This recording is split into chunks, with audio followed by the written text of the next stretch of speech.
To Turles or not to Turles? That is the true question. He's on his way.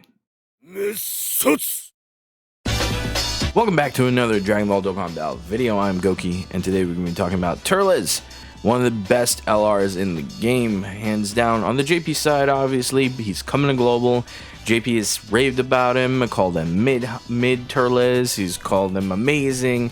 It's so many variables. You know, people are just wild these days. They just want to troll, or they just really don't got the street smarts for Dokkan anymore. But anyway, like I said, we're going to be talking about Turles. Before we get into it, there's a giveaway going on my Twitch right now as you speak, as you sit down and watch this video. You can go ahead and join by hit the follow button on over at Twitch, twitch.tv/thatguygoki, and you enter !ticket. But we'll break that down if you guys see me in the stream. You'll go ahead and I will instruct you how to enter. But moving on to Turles. So Turles, or Team Turles, it's supposed to be the Crusher Core, but you know, they change things all the time. It's honestly, if it was Turles and the Crusher Core, it'd be pretty nice. But it's the Destroyers of the Universe, one of the best LRs in the game, hands down. Terrifying Conquerors is looking up to be one of the best teams in the game, just because of how variable in terms of everything, just supporting each other and damage, and you know, and being able to bypass defense and stunning and all the things that make a good card good now. These Terrifying Conquerors are having them. They have tanks, they have support, millions of support, they have damage output, they have big bad bosses, one of the best damage links and defensive links in the game, period. Man, Terrifying Conquerors, one of the best categories in the game. I understand Realm of Gods is up there and everyone's raving about it, but Terrifying Conquerors needs its, you know, they need that yes, respect me type of, you know, type of look. And Turles Core, or the Turles Army, let's go ahead and take a look at him right now. He is a Terrifying Conquerors lead, key +4, 130% around across the board, with extreme key +3 and 100 across the board. So he's a supportive extreme type.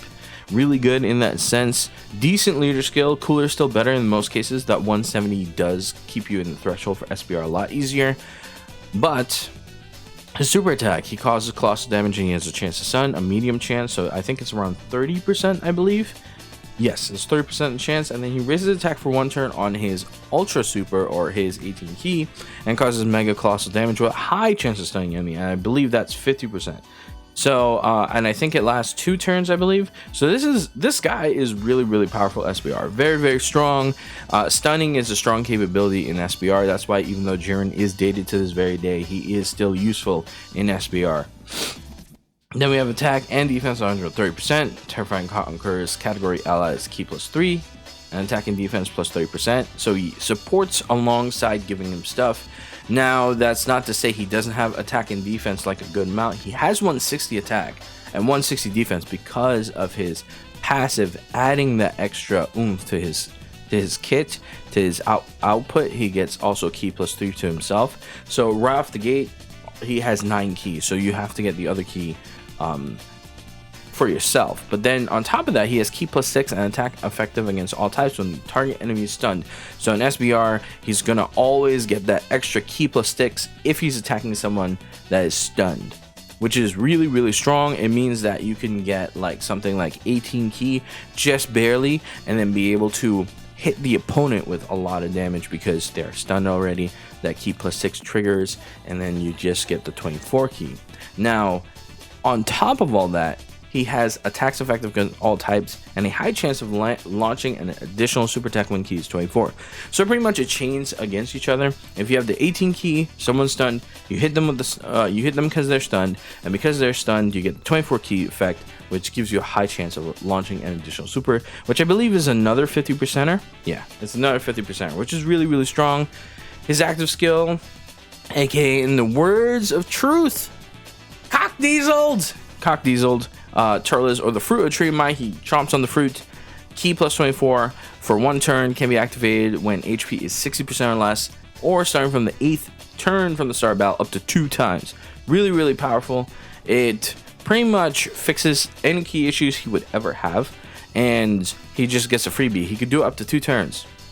Now, you probably won't ever see it 8 turn because of how consistently strong this card is, but that active skill makes him viable in longer events. Although obviously he's not going to get that stun chance, he will effectively get the additional 2 times in long events, which is really good. It's really powerful, and you can set up his hypo potentially in a very good way so that you don't have to worry about the consistency or the lack of consistency of the active skill. Now people call him mid because of his stringent active skill, because it takes 8 turns, but outside of that, his passive skill makes up for the lack of the active skill being an absolutely amazing active skill. It's a good active skill, it's a powerful active skill, but it's not like hands down the best. But where he does not lack is in key links. Brutal Beatdown, Prepare for Battle, Big Bad Bosses, Thirst of Conquest, Destroy the Universe, Fierce Battle, and Legendary Power. If you guys didn't know, he links with himself fairly well. Big Bad Bosses, Prepare for Battle, Brutal Beatdown, Thirst for Conquest, Destroy the Universe. All these links the AGL Turles has, and also his TUR form has. So you can use this or use a copy of the TUR to effectively link together with the Turles and create a supportive beastie movie bosses / terrifying conquerors team that's just scary to deal with. And his category movie bosses join forces Terrifying Conqueror's final trump card and Space Traveling Warriors, so he could be led under the Year 5 blue fusions. Space Traveling Warriors is Bojack's category, which is, you know, pretty much coolest category. He's one of the best categories in the game, period, along with movie bosses and Terrifying Conquerors. Obviously, movie bosses lack in some aspect, but Terrifying Conquerors is pretty much movie bosses on absolute crack. So there you guys go. And these are stats, pretty decent stats. Non-rainbowed, he caps out 17k attack, and then rainbow 20k attack with some chunky HP and some good defense. Actually, he has some pretty good defense for some of the LRs. Some of the LRs just don't have that defensive value, but he definitely does. And here is the numbers that you see: his SA multipliers, his stun chance, all this stuff right here. Outside of, you know, these little numbers that they show you on Wiki. So I'm going to show you his TUR, and this is where this guy is hyper valuable, because most people will say, oh, well, you can make a TUR from Rainbowing 1, but if you get 2 dupes or 2 copies and you do not have AGL Turles, I will urge you to take one and leave it at TUR and max out its links as well, because he has all of the kit of the previous one, so therefore his links are good to go. He causes supreme damage with a medium chance of stunning the enemy, so he still has some utility in his super, and attack and defense 100%, and then he gives himself key +2 and attack and defense +20%. So if he's on rotation with the same one, they each give each other key +5 and attack and defense +50%, which is insane. It's a lot better than the AGL TUR in most cases. This is the optimal way you want to run him. And then key +3 and attacks defense against all types when target enemy is stunned. So obviously he won't get the additional, but if you have additionals in the hypo system or crit, he'll hit with a crit. This one will never crit unless he's rainbowed or he has a dupe. But the main one will additional because he's getting that key +5. Key +5. And off the rip, key +5 is insane. That means almost completely to a super. You just need a few more, and then you're obviously going to end up hitting yourself with that key that 18 key very consistently with the LR.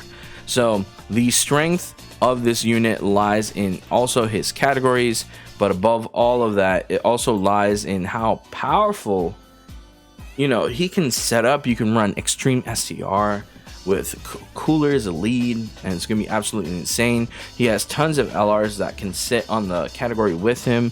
Most of them have big bad bosses, by the way, and a lot of them support each other. On top of that, Bojack can sit on this category of Terrifying Conquerors and support both Cooler and Turles. It's amazing. This team is absolutely amazing. This team is absolutely crazy, and trust me, once you guys start seeing the pattern here, it leads for one strong mono STR team that could probably beat some of the events that we didn't think would be possible for just a single mono team. It's kind of insane how powerful this mono color team is, and yeah, that's honestly how I feel about it. It's kind of insane. But on top of that, Terrifying Conquerors has Daimao, which is very strong. They've got Majin Buu and Majin Dabura and Bibbidi or Bobbidi, whatever his name is. They've got Bojack. The new Bojack coming out is gonna be spicy, really strong. They got Final Form Frieza, which I don't know. He's okay now, but I think this Frieza is better, especially after his EZA. You know, you got Turles. You know, you have all this really good stuff here that you guys can use, and I'm trying to say that Turles is really worth it. Now, did they have to make him SCR? No, but they want to make SCR stacked as fudge. So there you go. And then Space Traveling Warriors, there he is. Bojack is the leader, and there he is. Turles right there. And then if you want to know where Cooler is, Cooler's right here. Cooler is definitely right here, and he supports all three on this category as well. So it's kind of insane. You guys should think about the future of SCR. I think it's a great team to have on your hands. And if you haven't beaten Extreme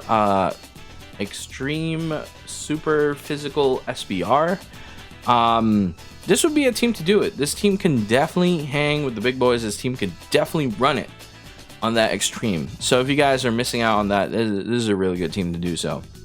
So, should you summon for Bojack? So, the question of Bojack is, not Bojack, sorry. Turles, is he that amazing? Is he that amazing that Goki is stuttering over his words? And I think so. I personally think he's like one of the best, and I'm just, out here stalling till I can find the banner so I can show you guys how dookie the banner actually is, because the banner is actually pretty dookie. But outside of that, it is also like one of the best LRs in the game, like easily number 5. Some people say 6. He's below Jiren. I think the fact that Turles supports is a big plus. So here we go. Here's the banner that I was talking about. This is the banner right here. It's got Turles, it's got a Raditz, it's got some Gokus, it's got some Friezas. It got a golden Frieza. It's got another golden Frieza. It's got Dabura. It's got a Kura Force guy. It's got Daimao. But for the most part, yeah, here we go. The banner is dookie. Should you summon or not? Summon if you have the stones, if you have the ability to go ahead and distribute your stones properly. Or if you don't have the stones, this is a possible skip because you could pick him up during the 6-year anniversary for our free 66 ticket, or the 250 summon if you'd like, or during any LR legendary top banners that we get in the future during maybe either Saijin Day or Goku Day. It usually has a really good LR. Turles might just be on those. So I want to thank you guys for watching, and I'll see you guys in the next one. Peace.